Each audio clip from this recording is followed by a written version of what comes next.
দর্শক, মাহাতো সম্প্রদায়ের একজন আমাদের আজকের অতিথি উজ্জ্বল মাহাতো। জাতীয় বিশ্ববিদ্যালয় থেকে ইংরেজি ভাষা সাহিত্যে স্নাতকোত্তর সম্পন্ন করেন তিনি।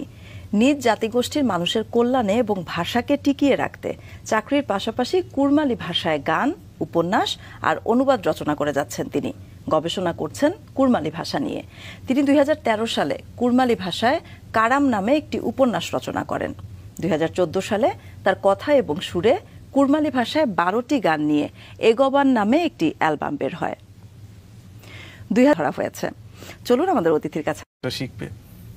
আচ্ছা, আমরা তো দেখা গেলো যে আমি তো আগে এই ভাষাটা বলতাম, পরে বাংলা শিখলাম, পরে আবার ইংরেজি শিখে গেলাম। আমি 3টা ভাষা জানা শুরু করে গেলাম, মানে জানলাম আর কি, ভালোভাবে জানলাম। 3টা ভাষায় আমি ফ্লুয়েন্টলি যখন কথা বলতে শুরু করলাম, তখন চিন্তা আসলো যে তাহলে আমার মেয়েটা বা আমার পরবর্তী প্রজন্মটা, শুধু আমার মেয়ে না, আমার পরবর্তী প্রজন্ম কিভাবে এই ভাষাটা শিখবে, তাহলে তাদের জন্য আমার একটা কাজ করা দরকার। খবরে জয়গ্রাম, আমি উমাকান্ত মাহান্ত। আর এখন আমি আছি সিরাজগঞ্জের তারাস উপজেলার ভাটপাড়া গ্রাম, যাহা কি দেশি গ্রাম ইউনিয়নে পড়ছে ওটা। তো বহুত খুঁজি এথা আসি পৌঁছিছি। বিশ্বাস করবে, যদি কারো গরু কি ছাগল হাজাইন থাকলে যেমন খুঁজেন ওই রকম আমি খুঁজিছি। আর তারপরে যাই করি আমি এই ভাটপাড়া গ্রামটা পাইছি। 3টা সিএনজি চেঞ্জ করেছি। সিএনজি মানে অটো, একটা বস।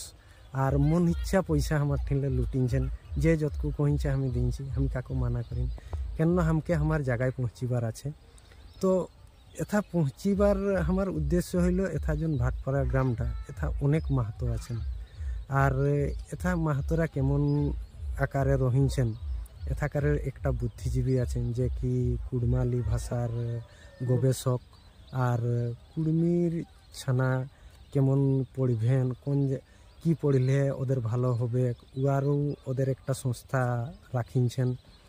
আর তোরা জানিন থাকবে কি নাই জানিন থাকবে, কুড়মিটা বাংলাদেশে এসটি। তো ওটা কেমন করে পাইছেন, চলো ওই স্যারদের সঙ্গেই আমি কথা করাবো। আর ও স্যার হচ্ছেন শ্রী উজ্জ্বল কুমার মাহাতো। তো এখন আমার পাশে আছেন, দেখিন পারতে থাকবে স্ক্রিনে। আর এরা হচ্ছেন তো শ্রী উজ্জ্বল কুমার মাহাতো স্যার। তো আপনি যখন এই কুড়মালি লিপিটা লিখলেন, এটা মানে জিজ্ঞাসা কেমন করে হইল যে আমি একটা কুড়মালি লিপি লিখব, আর এটা লিখলে কি হবে? ধন্যবাদ। আসলে প্রথমে ধন্যবাদ জানাই যে আপনি আসলে অনেক কষ্ট করে আমাদের সিরাজগঞ্জ জেলায় এসেছেন। এটা হচ্ছে সিরাজগঞ্জ জেলার রায়গঞ্জ উপজেলার নিমগাছি এলাকা, আমি যেখানে দাঁড়িয়ে আছি আর কি।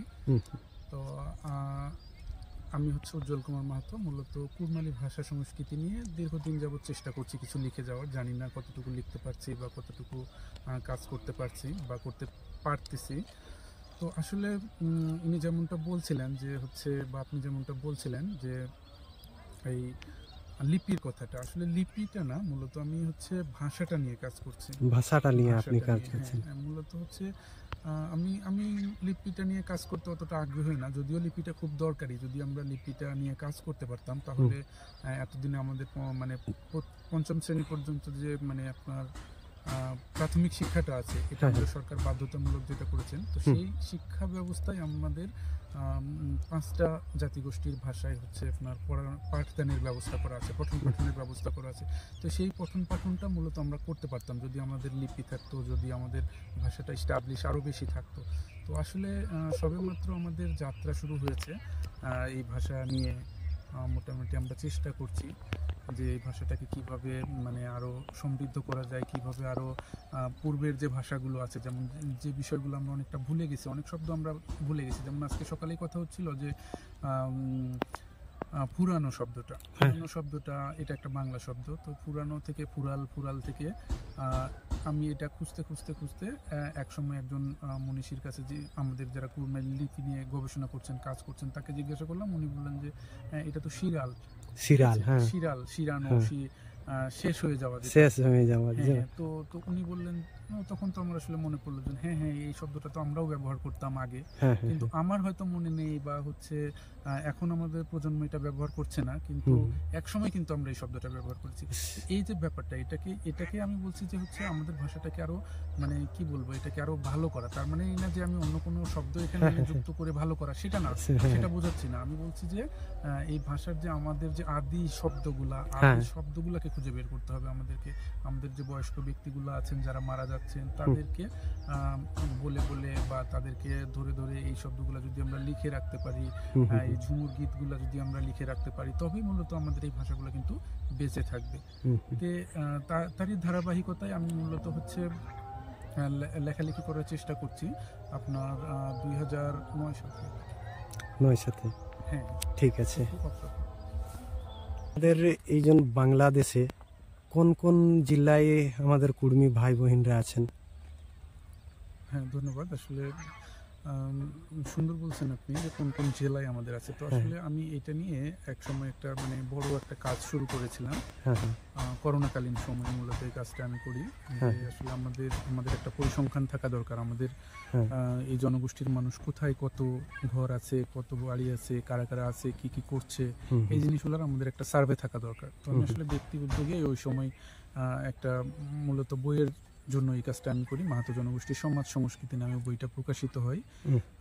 ওইখানে বইটা লেখার সময় ছিলেন ডক্টর রেজাউল করিম স্যার। উনি একজন সমাজ গবেষক। উনি মূলত হচ্ছে বইটা শুরু করেন, তারপরে আমাকে অ্যাসিস্ট হিসেবে বইটাতে নেন।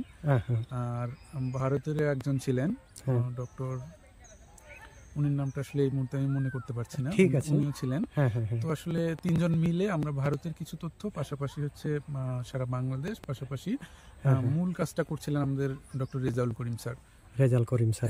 তো উনি মূলত এই মূল কাজটা করছিলেন। করতে করতে আমরা হচ্ছে আমাদের এই দেশে, আমাদের পুরো বাংলাদেশে এখন 18টা জেলায় 32টা উপজেলায় আমরা হচ্ছে বসবাস করছি। তার ভিতর আপনার এই রায়গঞ্জ এবং তাড়াশ উপজেলায় সবচেয়ে বেশি সংখ্যক এই জনগোষ্ঠী। সিরাজগঞ্জ জেলার রায়গঞ্জ তাড়াশ উপজেলায় সবচেয়ে বেশি সংখ্যক আমরা আছি আর কি, মাহাতোরা আছি আর কি। যদি কেউ আমার এই ভিডিওটা দেখে আসতে চাইবে, তো যেমন কি আমি একটা ভিডিও দেখেছিলাম, সেই দেশিগ্রাম ইউনিয়ন বললে সেটা কি আপনাদের? ইউনিয়ন বলতে আপনার আমাদের প্রথমে পড়ে হচ্ছে যেমনটা হচ্ছে রাজধানী বলে, রাজধানীর পরে পরে হচ্ছে বিভাগ, বিভাগের পরে পরে হচ্ছে জেলা, জেলার পরে হচ্ছে আপনার উপজেলা, উপজেলার পরে হচ্ছে ব্লক যেটা থানা, তারপর হচ্ছে আপনার ইউনিয়ন, তারপর হচ্ছে গ্রাম। এটা হচ্ছে আমাদের দেশের সিস্টেমটা, পুরো সিস্টেমটা। সেইখানে আমাদের ঢাকা, তারপর হচ্ছে আপনার এটাকে বলে ঢাকা থেকে আসবেন হচ্ছে সিরাজগঞ্জে, একদম বাস চলবে অ্যাভেলেবল। আপনার সিরাজগঞ্জ থেকে সরাসরি আপনি হচ্ছে আপনার রায়গঞ্জ বললে যে কেউ আপনাকে রায়গঞ্জে নিয়ে আসবে, তাড়াশ বললে যে কেউ তাড়াশে নিয়ে আসবে। এখান থেকে রায়গঞ্জটা কত দূর আছে? রায়গঞ্জ তো আপনার হচ্ছে আমি যেখানে চাকরি করি আর কি, সেটাও রায়গঞ্জে, আমার নিজ উপজেলা। মানে কাছাকাছি 10-15 কিলোমিটার না? আপনার 20 কিলোর মতো। 20 কিলোমিটার, ঠিক আছে। 20 কিলো। আমি সেখানে ডেইলি যে জবটা করি আর কি। তো ঠিক আছে, জায়গা তো আসতে পারেন যে কত পরিবার বাস করছেন বাংলাদেশে মাহাতো পরিবার? যেমনটা বলছিলাম যে আসলে 18টা জেলায় 32টা উপজেলায় আমাদের মাহাতো জনগোষ্ঠী। আসলে পরিবারটাও আমি অ্যাকুরেট বলে দিতে পারতাম যে কিন্তু এই মুহূর্তে আমি হয়তো বলতে পারছি না যে কতটা পরিবার আছে, কতটা বাড়ি আছে, কতটা গ্রাম আছে। টোটালটার একটা সার্ভে আছে আমাদের। তো রায়গঞ্জ তাড়াশ উপজেলায় আমাদের 38টা গ্রাম। আমাদের বলছি কেন বারবার, যে এই গ্রামগুলোতে আমরা সংখ্যাগরিষ্ঠভাবে বসবাস করছি, যেখানে হচ্ছে অন্য জাতিগোষ্ঠীর মানুষ নেই বললেই চলে। জাতিগোষ্ঠীর মানুষ, যেমন আমার গ্রামটার কথাই যদি আমি বলি, পশ্চিম আটঘরিয়া গ্রামে 1600 ভোটারের ভিতর আপনার হচ্ছে 1200 ভোটার আমরা, আর এক্সট্রা। তো সেই জায়গাতে যখন হচ্ছে একজন ইউনিয়ন পরিষদ, যেটা আপনি বললেন যে ইউনিয়ন পরিষদের সদস্য যখন নির্বাচিত হয়, তখন ওই দেখা যায় আমাদের ভিতর থেকে এটা হয়, ভোট আমাদের বেশি। মানে এই জায়গাটাই মাহাতো জনের মেজরিটি অনেক। আর দেখলাম যে এই জায়গাটাই মাহাতোদের দোকান বাড়ি বহুত কিছু আছে। তো ঠিক আছে, ভালো লাগলো।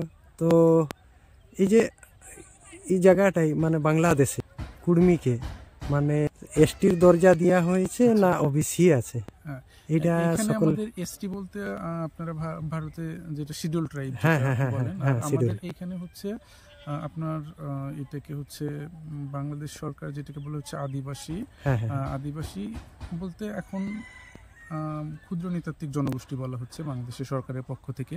আর পূর্বে আমরা আদিবাসী হিসেবে পরিচিত ছিলাম। হ্যাঁ, হ্যাঁ, তো এইখানে আমাদের যে বিষয়টা 2010 সালের একটা মানে গেজেট হয়েছিল, সরকারিভাবে যে গেজেটটা হয় সেই গেজেটে কোনো কারণবশত হয়তো আমরা মাহাতোরা বাদ পড়ে গিয়েছিলাম সেখান থেকে। তো সেটা আবার 2019 সালে এটা আবার নতুন করে যখন সরকার বিভিন্নভাবে গবেষণা করে দেখলেন যে না আসলে মাহাতোরা বাদ পড়ে গেছে, তো আবার কিভাবে তাদেরকে সংযুক্ত করা যায় সেই জিনিসটা তারা আবার হচ্ছে নতুন করে পদক্ষেপ নিয়ে 2019 সালে আবার নতুন করে চালু করেন। সেখানে 50টা জনগোষ্ঠীকে তারা আবার নতুনভাবে স্থান দেন। এটা আমাদের জন্য অনেক বড় সুবিধা।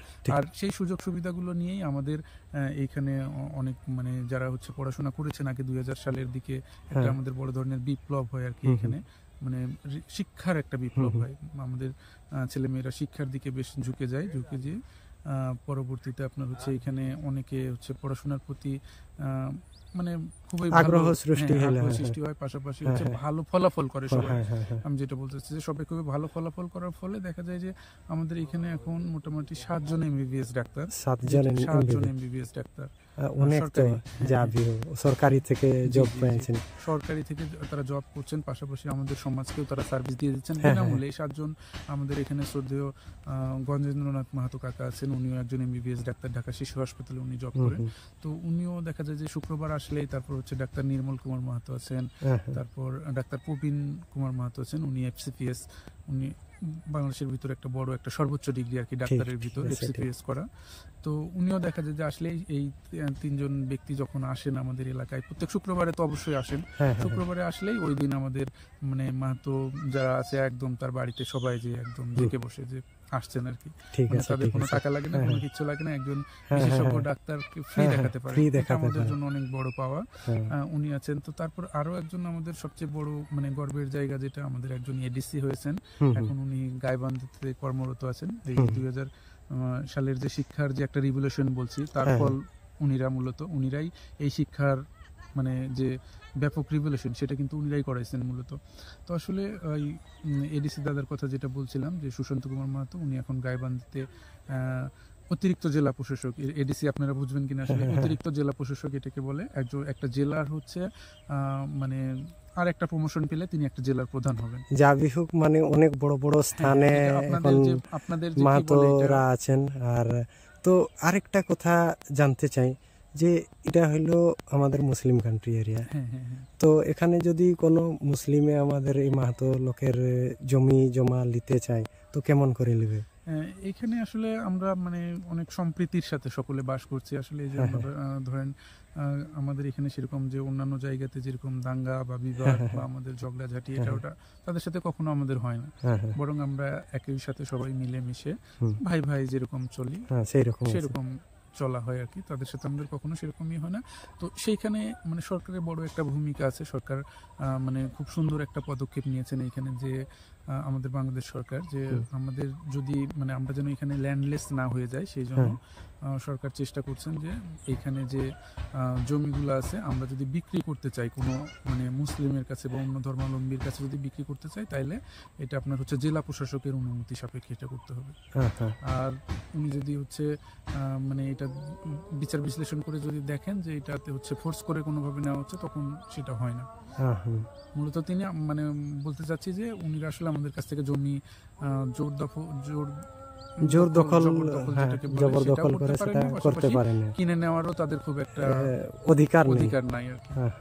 মানে আমাদের জমি যেন আমাদেরই থাকে, এখানে সরকারের বড় একটা পদক্ষেপ আমাদের জন্য, এটা আমাদের জন্য খুবই ভালো একটা কাজ করেছেন সরকার। তো সেটা তো আপনাদের জন বাংলাদেশে কি কি উৎসব মাহাতোরা কি কি উৎসব মানেন, যাহা কি আমাদের ইন্ডিয়ায় করম আছে, বান্দনা যেটা সোহরায়, তারপরে টুসু মেলা যেটা মকর, তারপরে অনেক কিছু আছে জন হাল করবার ক্ষণে জন মুট আনা হয়, সেগা মানে সে সবু আছে না বন্ধ হয়ে যাইছে? না, আসলে আপনি যেমনটা বলছিলেন এই উৎসবের যে ব্যাপারগুলো টোটালি আমাদের হচ্ছে কারাম সহরাই জিতিয়া, এটা হচ্ছে সহরাইটা আমরা হচ্ছে সর্বোচ্চ মানে একদম কার্তিক মাসে কার্তিক মাসে, খুব হ্যাঁ। সুন্দর হয় এটা। আর মানে ওই সময় আসলে কিছুদিন আগেও যদি আসতে পারতেন ওই সময় দেখতে পারতেন আমরা এটা অনেক সুন্দরভাবে আয়োজন করি। পাশাপাশি হচ্ছে প্রত্যেকটা বাড়িতে বাড়িতে হ্যাঁ, একদম পুরা উৎসব, হ্যাঁ, হ্যাঁ, মানে খাবার দাবার থেকে শুরু করে আপনার হচ্ছে পাঠা, তারপর হচ্ছে যে মানে আমাদের ট্রেডিশনাল যে খাবারগুলো আছে হ্যাঁ, ওই সময় হ্যাঁ। ট্রেডিশনাল খাবারগুলো করা হয়। তারপর হচ্ছে আপনার সরাইটা কার্তিক মাসে আমরা হচ্ছে 5 দিন ব্যাপী কেউ কোনো কোনো গোত্র হচ্ছে 5 দিন করে, কোনো কোনো গোত্র আবার 7 দিনেও হ্যাঁ, ওই হ্যাঁ। তেল মাখানোর যে গরুর যে তেল মানে মাখানোর যে ব্যাপারটা এখান আর কি। থেকে গোত্রর নিয়ে তেল মাখানটা হয়। হ্যাঁ হ্যাঁ হ্যাঁ মানে আমাদের ইন্ডিয়ায় হয় সেটা যে ঠিক আছে গাঁয়ের সবাই মিলে করে ডিসাইড হবে যে না 3 দিন তেল দেওয়া হবে, 5 দিন আচ্ছা তেল আচ্ছা দেওয়া হবে। আচ্ছা। তো এই জায়গাটাই গোত্র নিয়ে তেল দেওয়া হয়। হ্যাঁ হ্যাঁ হ্যাঁ, হ্যাঁ। তো আচ্ছা, তো আপনার হচ্ছে ওই তেল দেওয়ার পরে তারপর হচ্ছে মানে মোটামুটি সবাই মিলে গরু চুমানো থেকে শুরু করে আপনার হচ্ছে আপনার যে ব্যাপারগুলো আছে আর কি শহরের সবগুলাই মোটামুটি ঠিকভাবেই সব কিছুই করা হয়। শহরাইটা খুবই ভালো হয়, এটাই আমাদের এখানে মোটামুটি বড় একটা বড় পরব। পরব হিসেবে হ্যাঁ, হ্যাঁ। পরিচিত সব। ঠিক আছে, যে সোহরায়ে মানে আমাদের সেইখানে ঠিক আছে, আমরা তো আচ্ছা। হিন্দুয়া গোত্র, আমার জনটা আমরা গোষ্ঠী ডুমুরিয়ার গোত্র। ডুমরিয়া গোত্র। তো হিন্দুয়া গোষ্ঠীর যত লোক আছেন সেটা 5টা খুকড়া পূজা করেন, সেই আমাদের আচ্ছা আচ্ছা। ইয়ে গড়িয়া সব- পূজা। হ্যাঁ গড়িয়া। গরয়া পূজা। হ্যাঁ, হ্যাঁ। সেই জায়গায় আপনাদের কত পূজা করেন না সেটা না না বিলুপ্ত হয়ে এটা গেছে? এটা এটা আমাদের আছে গড়িয়া মানে শহরাইটা একদম কারাম শহরাই জিতে এটা একদম মানে একদম আগে যেমন ছিল ঠিক তেমনই আছে আর কি। হ্যাঁ, এখানে আমাদের কোনো যেমন change নেই। আপনার হ্যাঁ, হচ্ছে হ্যাঁ, ওই ভূত পূজা যেটা আছে হ্যাঁ, আপনার হ্যাঁ, হচ্ছে বাঘুত। হ্যাঁ হ্যাঁ আমরা আমাদের কি হয় যে ধর্ম গরাম, তারপরে বাঘুত, গরয়া, এই গা আছে, বড় পাহাড় ছোট পাহাড়, এমনি আমাদের পূজা হয়। হ্যাঁ, তো সেই আপনাদের এথায় এইরকম পূজা হ্যাঁ, হয় হ্যাঁ, না? এই গড়িয়াগুলা করা হয়, গোয়াল পূজাগুলা করা হয়। তারপর আপনার ওই সময় যে বিভিন্ন ধরনের যে ভূতগুলা আছে হ্যাঁ, হ্যাঁ, হ্যাঁ, হ্যাঁ, হ্যাঁ, হ্যাঁ। কি আমাদের ভূত জন রাঙ্গাহারি, রাঙ্গাহারি, হ্যাঁ, তারপর হ্যাঁ। আপনার হচ্ছে এরকম যে ভূতগুলো আছে আর হ্যাঁ, কি, হ্যাঁ, এগুলো হ্যাঁ, ই করা হয় আর কি, পূজা দেওয়া হয় ওই সময়। পূজা দেওয়া। মানে আমাদের উপকারী ভূতগুলো আছে, আবার ক্ষতিকর যে হ্যাঁ, ভূতগুলো হ্যাঁ, আছে হ্যাঁ। সেগুলো মূলত আছে। তারপর আরেকটা কথা যে কারামে, আচ্ছা আচ্ছা, কারাম জি। হ্যাঁ কারামে আপনাদের সেই কারাম পূজায় কোনো বোদা দিয়া হয় না এমনি হয়? এটা বলতে দিয়া বলতে বোদা দিলে এই যে ছাগলের বোদা, এই যে কি বোধ অর্থটা কি? বোদা বললে যোনটা খাসি করা হয়নি, খাসি মানে বুঝতে পারছেন না? আচ্ছা আচ্ছা, পাঠা। না না না, পাঁঠা নেই, পাঁঠার উল্টাটা, সেটা কি বলেন? পাঠার উল্টা? মানে ছাগল, হ্যাঁ, হ্যাঁ হ্যাঁ যে একটা পাঁঠি একটা পাঁঠা, হ্যাঁ হ্যাঁ। সেই পাঁঠাটা, আচ্ছা, পাঁঠা পূজা হয়, ছাগল পাঁঠা। কারামের ভিতর? হ্যাঁ, কারামের ভিতর। আসলে কারামটা আমরা মূলত যেটা আমি ছোট থেকে দেখে আসতেছি যে বেশিরভাগ কারামটার সময় আমরা টোটালি হচ্ছে নিরামিষের উপরেই নিরামিষে। থাকি। হ্যাঁ, আমাদের বোনরা যারা আছে হুম, বা হুম। মায়েরা যারা আছে তারা এটা টোটালি আপনার ওই যে বীজের যে অঙ্কুরোদ্গম, চারার যে অঙ্কুরোদ্গম, সেই জিনিসটাই মূলত হচ্ছে দেখায় এখানে। আর যাওয়া তোলার আপনার এগুলো হয়। যাওয়াটা কতদিন আগের থেকে এটা তোলা হয়? আপনার বেশিরভাগই আমাদের 5 দিনের হয়। 5 দিন। 5 দিন হয়। আহা। যাওয়া তোলা 5 হয়, দিন, তা 5 দিন কোথাও পর 7 দিনও 7 করে। দিন করা 7 হয়। দিন করে অনেকটা শহরের হুম, মতোই আপনার হুম। ওই 5 দিন 7 দিন। তারপর যাওয়া তুলে ছানাগা, সেই ছানাগা মানে যাহার ঘরে যাওয়া হবে তার ঘরেই থাকবে না সে নিজের ঘরে যাবেন, কেমন হয় সেটা? এটা আমরা হচ্ছে একটা বাড়িতে মূলত রেখে দেই, হ্যাঁ, হ্যাঁ, একটা বাড়িতে রেখে দেই, আর ওই বাড়িতেই হচ্ছে ডালটা আমাদের গাড়া হয় আপনার হ্যাঁ, হ্যাঁ, শেষের দিনে। হ্যাঁ, সবাই ওই বাড়িতে এসে হ্যাঁ, হ্যাঁ, তখন হচ্ছে নতুন নতুন পোশাক আশাক ভাইরা হ্যাঁ, যে হ্যাঁ। জিনিসটা দেয় আর কি, সেই নতুন কাউকে শাড়ি, কেউ হ্যাঁ, হচ্ছে জামা কাপড়, যে যেটা পারে, যার যতটুকু সামর্থ্য আছে হ্যাঁ, সেগুলো নিয়ে এসে পরে একটা ওই যে আপনার বরণ ডালা যেটাকে বলি আর কি, কাঁসার থালা, ওইগুলোতে ঠিক আছে, সাজিয়ে ঠিক আছে। সুন্দর করে আপনার হচ্ছে ওইখানে হ্যাঁ, হ্যাঁ, বিভিন্ন ধরনের যে উপকরণগুলো থাকে আপনার হচ্ছে ঝিঙ্গা যে ফুল, আপনার ঝিঙ্গা হচ্ছে ফুল বেটা আছে, বলে, আবার হ্যাঁ, যে শসা যেটা আর কি, হ্যাঁ, অনেক কিছু। ওইগুলা সবকিছু সাজিয়ে নিয়ে এসে হুম, হুম, হুম। আপনার ওই যে ধানের যে হ্যাঁ, আপনার পাতা আর কি, হ্যাঁ, ওইটাও ছিটিয়ে সব কিছু। গল্প যখন বলে আপনার হচ্ছে এই কার্মা চিটচিট, যে গল্পটা হ্যাঁ হ্যাঁ, যখন চিটচিটা বলে, গাছ, হ্যাঁ হ্যাঁ, পাটারি গাছ, ওই ওই জিনিসগুলো দেওয়া হয় আর কি। এই আপনার শাপলা ফুল থেকে শুরু করে সুন্দর ডালটা ওই দিন বেল সাজানো হয়। বেল পতর দেওয়া হয়, বেল সেগা দেওয়া হয় না হয়নি? বেলপত্তর এক্স্যাক্টলি আমি আসলে মনে করতে পারতেছি না হ্যাঁ এটা। হ্যাঁ, ঠিক আছে। এই জায়গায় মানে কারাম গাছ কত আছে? আমি তো একটা ভিডিও দেখেছিলি কম আছে হ্যাঁ, নাকি হ্যাঁ, এখানে শুনতেছি। আসলে আমাদের কারাম গাছটা অনেক কমে গেছে। হ্যাঁ তো হ্যাঁ, আমরা আসলে ব্যক্তি উদ্যোগে মানে চেষ্টা করছি এই কারাম গাছটা আসলে কিভাবে সংরক্ষণ করা যায় এটা নিয়েও আমি অনেক কাজ করছি। পাশাপাশি হচ্ছে লেখালেখি করছি যে এটা আসলে কিভাবে। তো আসলে তারপরে আমি অনেক জায়গায় খোঁজ খবর মানে করে দেখতে পেলাম যে এইখানে একজন ব্যক্তি আছেন আমাদের সিরাজগঞ্জ জেলায়, উনি হচ্ছে মাহবুব পলাশ নামে। হুম। উনি মানে যত রকম শুধু বাংলাদেশে না সারা বিশ্বে যত রকম আপনার হচ্ছে আহ, বিরল বিপন্ন বৃক্ষগুলো আছে সেগুলো সংগ্রহ করে। সংগ্রহ করে রেখেছেন। হ্যাঁ হ্যাঁ হ্যাঁ, উনি আমাকে বললেন যে এটা নিয়ে তো অনেক লেখালেখি দেখতেছি, তো হ্যাঁ। আসলে এটা আমার বাগানে আছে। নিয়ে যাবেন না? হ্যাঁ হ্যাঁ, উনি আমাদের হচ্ছে বঙ্গবন্ধু কৃষি পদক পেয়েছেন। তো তার বাগানে গেলাম, যাওয়ার পরে দেখি যে আসলে ওখানে মানে সুন্দর 2টা কারাম গাছ আছে। যাবে। তো আমার এই জেলাতেও আছে, নাই যে মানে আমার এই রায়গঞ্জ তালাশেও আছে, নাই তা না, 8টা 9টা আছে, কিন্তু উনি সংগ্রহ করে রেখেছেন। এটা অনেক বড় একটা পাওয়া আমাদের জন্য। এটা অনেক বড় একটা পাওয়া। পাশাপাশি আপনার হচ্ছে এই গাছগুলোকে কিভাবে আরো বৃদ্ধি করা যায় তার জন্য উনি মানে একটা প্লান্ট প্রোটেকশন করে সেটাকে একটা হচ্ছে আপনার চারা গাছ কিভাবে বপন তপন করে ওইটা আমরা যেন ভবিষ্যতে লাগাতে পারি সেই উদ্যোগটা তিনি গ্রহণ করেছেন। ঠিক তার আছে, জন্য ঠিক আছে। উনি একজন মানে বাঙালি ব্যক্তি, তারপরেও আমাদের জন্য এই কাজটা করেছেন আর কি। তো এটা- কারাম গেল, জিতুয়া গেল, তারপরে আমাদের সোহরাই গেল, হ্যাঁ। আর একটা আমাদের পরব আসছে যেটা কি টুসু পরব, আচ্ছা। মকর পরব। সেটা এই জায়গায় হয় না? সেটা হয়নি? টুসু পরবটা আমাদের এইখানটাতে রায়গঞ্জ তালাশটাতে একটু কম, হ্যাঁ, বা যেটা কি মাথায় চৌড়ল নিয়ে করে যান, হ্যাঁ হ্যাঁ, টুসু এটা বেহা আপনার হয়। রাজশাহীর ওইদিকে আপনি ওই যে যেমনটা বলছিলেন ওই যে হিন্দোয়ার যেখানে আছে, ওরা ওরা এখনো করছে টুসু। ওরা টুসু ওরা এখনো টুসুটা করছেন। করছে। যাবে, আমাদের এখানে রায়গঞ্জ তালাশি এটার টুসুটা প্রচলনটা অত একটু কমে প্রচলন গেছে। নাই। হ্যাঁ, হ্যাঁ। আচ্ছা, আর তারপর দেখা যাচ্ছে যে একটার পর একটা মানে পরব কিন্তু আমাদের লেগেই আছে। ইন্দ্রানিধির কথাই যদি বলি যে মানে আমাদের হচ্ছে শুধু পরব আর পরব। পরব আর হ্যাঁ পরব। হ্যাঁ, তার ঝুমুরগুলো যখন আমরা শুনি যে একটার পর একটা পরব কিন্তু আমাদের লেগেই আছে। প্রত্যেক মাসে মাসে একটা না একটা পরব আছেই। তো সেই জায়গাতে দেখা যায় আরো কিছু হচ্ছে অন্য সংস্কৃতির জিনিসগুলো আমাদের এখন ঢুকে যাচ্ছে, ওইগুলো আরো বেশি হয়ে যাচ্ছে। বেশি হওয়ার ফলে দেখা যাচ্ছে যে আমাদের যে মূল সংস্কৃতিগুলো সেগুলো কিন্তু একটু সমস্যার সম্মুখীন হচ্ছে আর কি। ঠিক আছে, ঠিক। তো এই আমাদের বাংলাদেশের মাহাতো ভাই বোনরা বেহাঘর কেমন করেন? যা কি বেদে বেহা, বিধি বেহা, সেটা আমাদের আছে, যেটা কি মহুল বেহা, আম বেহা, সে কেমন আছে সেটা? মহুল বিহা আম বিহা বলতে আপনার টোটালি আমাদের বিয়েটা হচ্ছে যে যে সকল ন্যাগ নেগাচার যেগুলো আছে নেগাচারের মাধ্যমে মূলত সবগুলা আপনার মৃত্যু বলেন, জন্ম মৃত্যু বিবাহ, এই 3টা যে নেগাচার গুলো আমরা আগে করতাম এখনো সেই নেগাচার গুলোই করছি। আপনার হচ্ছে যে এটা আমি টোটালি একটা বইতে আমি তো মোট হচ্ছে আমার এই জনগোষ্ঠীকে নিয়ে 5টা বই লিখলাম আর কি এ পর্যন্ত। পাশাপাশি হচ্ছে অন্য ভাষা নিয়ে প্রথম যেটা লিখছিলাম হচ্ছে আপনার উপন্যাস, কারাম নামে একটা উপন্যাস আমাদের যে কারাম হয় সেটাকে নিয়ে 2013 সালে এই প্রথম বই আমি বইটা লিখি। তারপর মাহাতো ডিকশনারি, কাথুয়ান মাহাতো ডিকশনারি লিখি। তারপর সমাজ সংস্কৃতি বইটা লিখি। এই রিসেন্ট হচ্ছে আপনার গির্জাগুলা কুরমালি। তারপর একটা সরকারিভাবে এখন একটা 2টা বই লেখার সুযোগ পাইছি আমাদের বাংলাদেশ সরকারও। বাংলাদেশ সরকারে মানে কুরমালি ভাষার প্রতি অনেক আন্তরিক, অনেক আন্তরিক আছে না? যে আমরা যদি কোনো কিছু করতে পারি সরকার আমাদেরকে সহযোগিতা করছেন। যাবি হোক, বাংলাদেশ সরকারকে মানে অশেষ অশেষ ধন্যবাদ, যাহা কি কুর্মীকে মানে এই আগুকে লেগবার জন্য এত সকল প্রয়াস রাখিছেন।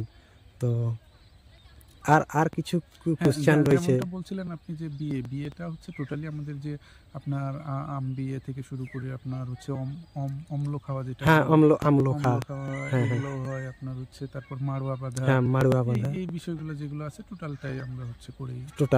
টোটালটাই হয়। সকালে বাসি বিয়ে হয়, এগুলো হয়, সবকিছু মিলে সবকিছু হয়। হ্যাঁ হ্যাঁ, এগুলো হয় আর কি। তারপরে যৌতুক প্রথাটা আছে না? সেটা উঠে যাচ্ছে। যৌতুক প্রথা বলতে আগে যেটা আমাদের এখানেও প্রচলিত ছিল পণ প্রথা, যেটা আর কি মানে কনের বাবাকে দিয়ে মূলত আমাদেরকে হচ্ছে বিয়ে করে নিয়ে মানে কনিয়ার বাবাকে দিয়ে করে নিয়ে আসতে হবে। এটা ভারতে কেমন কি আসলে? না সেটা আমাদের ভারতে কি হচ্ছে যে পণটা কনিয়ার বাবাই বরের বাবাকে দিবে। না, সেটা তো এখন দিচ্ছে, কিন্তু হ্যাঁ। আগে কি ছিল এটা?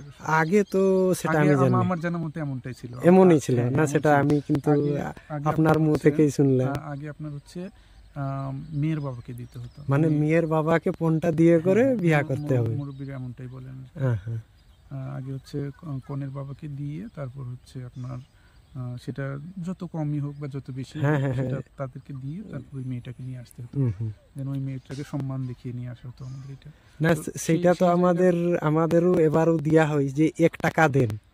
আচ্ছা, 1 টাকা না 101 টাকা এমন একটা দেয়া হয়। না কিন্তু মানে এখন যেটা আর কি যৌতুক বলতে যেটা আর ওই 101 টাকা, মানে দেয়ার আর টু মাচ ডিফারেন্স। হুম, হুম। আপনার হচ্ছে এখন যেটা দেওয়া হচ্ছে 7-8 লাখ টাকা দেওয়া হ্যাঁ, হচ্ছে, হ্যাঁ, তাই না? হ্যাঁ, আর এটার পরিমাণটা এত বেশি ইনক্রিজ হচ্ছে, এত হ্যাঁ। বেশি, মানে এটা আমাদের জন্য এখন গলার কাঁটা। মানে হ্যাঁ, গলায় হ্যাঁ, কাঁটা বেঁধে থাকলে যেমনটা হয়, হ্যাঁ। আমাদের এই যে বোনদের বিয়ে দিতে বা হচ্ছে আমাদের হুম।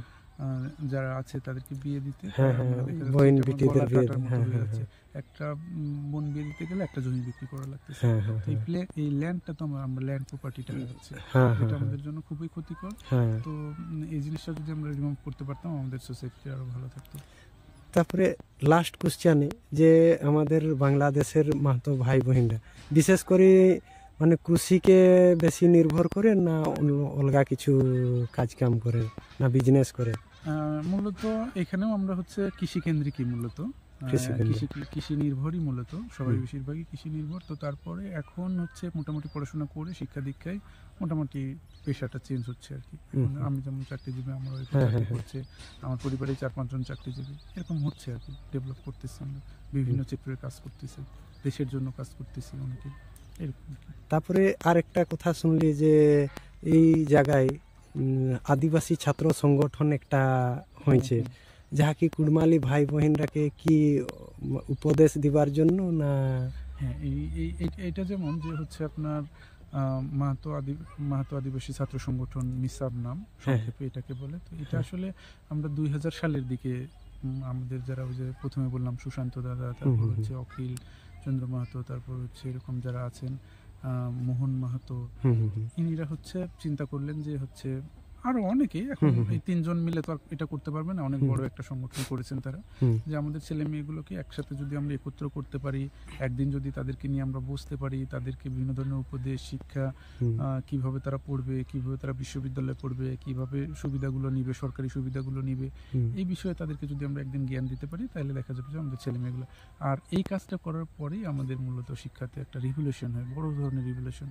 মানে সবাই শিক্ষার দিকে ঝুঁকে যায়, এবং মানে প্রত্যেকবার দেখা যাচ্ছে রাজশাহী বিশ্ববিদ্যালয়ে 8টা-9টা করে আমাদের ছেলে মেয়ে ভর্তি হয়, ঢাকা বিশ্ববিদ্যালয়ে ভর্তি হয়, তারপর হচ্ছে মেডিকেলে ভর্তি হয়, বড় বড় প্রতিষ্ঠানগুলোতে ভর্তি হচ্ছে ওই শুধুমাত্র তারপরে থেকেই। কিন্তু তার আগে আমাদের শিক্ষাতে সেরকম মানে ইনভলভ হতো না আমাদের ছেলে মেয়েগুলো। আর যা বি হোক একটা শিক্ষা মিলল, যাহা কি কুর্মী ভাই বন্ধু আর কুর্মী ছানারাকে উপদেশ দিবার জন্য জন ছাত্র সংগঠন একটা করিঞ্চ, এটা বহুত ভালো লাগলো। যে আমিও আশা করি হান্দের জন। হ্যাঁ, এখন আরো একটা যে ব্যাপার, ওই যে আমাদের সকালে আপনিও যেখানে গেলেন, যে আমাদের হচ্ছে কুড়মালি পাঠশালা, যে ওটা কুড়মালি আমি পাঠশালা। উদ্যোগে চালাচ্ছি আজ 1.5 বছর যাবত। আমরা চেষ্টা করছি আমাদের ভাষা সংস্কৃতিকে ওইখানে আমাদের, মানে ওরা সব কিছু জানে আমার বাচ্চারা, আপনি ঝুমুর বললে ঝুমুর বলতে পারবে, কিন্তু তারা আগে জানতো না, হ্যাঁ, হ্যাঁ, এখন হ্যাঁ। তারা জানছে। এখন হ্যাঁ, জানছেন। আমি ওখানে ঝুমুর বিষয়ে একটা শিল্প, মানে আপনার ঝুমুর শিল্পী একজন রেখে দিয়েছি। হুম, হুম, হুম। উনি এসে তাদেরকে শিখান, আমাদের যে বয়স্ক ব্যক্তিরা আছেন তাদেরকে মাঝে মাঝে নিয়ে এসে, অথবা অভিভাবক যারা আসেন তাকেও ধরে বলি যে আজকে আপনি একটা বলে যান, হ্যাঁ, হ্যাঁ, হ্যাঁ। আমার বাচ্চাদেরকে শিখিয়ে যান।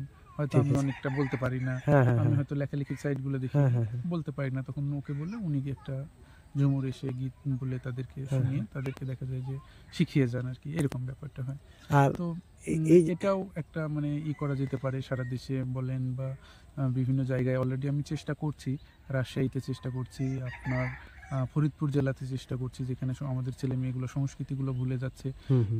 তো এখানে আরেকটা ব্যাপার, যে আমাদের শুধু সংস্কৃতির কথা চিন্তা করলে এখন হবে না, এখন না, না, না। সংস্কৃতির পাশাপাশি আমাদের ছেলে মেয়েগুলোকে স্মার্ট করতে হবে, স্মার্ট আরো করতে বেশি। হবে। হ্যাঁ, হ্যাঁ। আমি এখন এই জিনিসটার প্রতি খুবই আগ্রহী, যে হ্যাঁ, আমাদের হ্যাঁ। ছেলে মেয়েগুলোকে প্রচুর স্মার্ট করতে হবে, তাদেরকে যেন অন্যান্য সমাজের ছেলে মেয়েদের সাথে যারা তাল মিলিয়ে যেন চলতে পারে। বাইরে যখন যাবে তারা যেন শুধুমাত্র আমরা মানে সংস্কৃতি নিয়েই তাদেরকে বেঁধে রাখলে হবে না, না, না, না। আমাদের এই বাইরে যে তাদের সাথে সাথে কম্পিটিশন করে তো আমাদের চাকরি করতে হ্যাঁ, হবে, হ্যাঁ, তাদের হ্যাঁ, সাথে কম্পিটিশন করে তো আমাদের বিশ্ববিদ্যালয়ে পড়তে হবে। হ্যাঁ হ্যাঁ হ্যাঁ তাহলে তারা যে জিনিসগুলো জানবে সেই জিনিসগুলো আমাদের ছেলে মেয়েদেরকে জানাতে হবে। বরং তারা জানার মানে যেটা পরে জানতো বরং তারা আমাদের একটু আগে জানে। একটু আগে জানেন বাস। সেই জন্য চেষ্টা করছি শুধু কুড়মালি পাঠশালাতে কুড়মালি চলবে না, সব পাশাপাশি কিছু তাদেরকে আইসিটি শিখাবো, তাদেরকে ইংরেজি শিখাবো, তাদেরকে ম্যাথ শিখাবো, তাদেরকে বাংলা শিখাবো। ঠিক আছে ঠিক আছে। তো তাহলে দেখা যাবে যে আমাদের ছেলে মেয়েগুলো ভবিষ্যতে ভালো করবে। তো একটা অনেক ভালো লাগলো যাহা কি আপনি এই জায়গার ছাত্র সংগঠন ছাত্রকে আগুকে লেগবার জন্য যেন ছাত্র সংগঠনটা করেছ, ওইটা বহুত ভালো লাগলো। তো আমার ভিডিও দেখতে যে বি দেখছেন ইন্ডিয়ার আমাদের জন কুর্মী বহুত সংগঠন আছেন, বহুত সেনা আছেন, তো ওদের ভিতরে জন আমাদের কুর্মীর ভিতরে জন যত রহিনছেন বুদ্ধিজীবী ওরাইও এইরকম এই স্যারেদের রকম কোনো একটা ছাত্র সংগঠন করলে আর কোন ছানা কেমন কি পড়বে উয়ার পাই কোনো যদি রোববার দিনটা ছুটি দিন দেখি একটা বৈঠক বসাই করি কোনো কিছু করলে আশা করি বহুত ভালো হইতো। তো এইটা একটা আমি বাংলাদেশে শিক্ষা লিলি।